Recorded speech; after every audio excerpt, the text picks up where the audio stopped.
உயர்தர பரீட்சைகளுக்காக இன்று முதல் விசேட போக்குவரத்து சேவைகள்.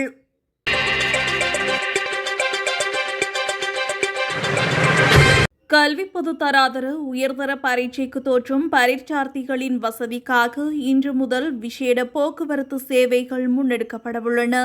இதற்காக சுமார் 1700 சிசுசெரிய பேருந்துகள் சேவையில் ஈடுபடுத்தப்பட்டுள்ளதாக தேசிய போக்குவரத்து ஆணைக்குழுவின் பணிப்பாளர் நாயகம் நிலன் மிராண்டா தெரிவித்துள்ளார்.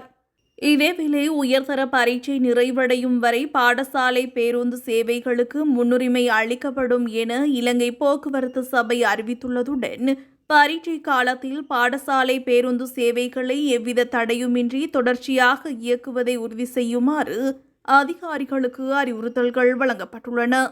அத்துடன் பரீட்சை காலம் முழுவதும் எவ்வித ரத்துக்களுமின்றி வழக்கமான கால அட்டவணையின்படி தொடருந்துகள் இயங்க நடவடிக்கை எடுக்கப்பட்டுள்ளதாக இலங்கை தொடருந்து திணைக்களம் தெரிவித்துள்ளது.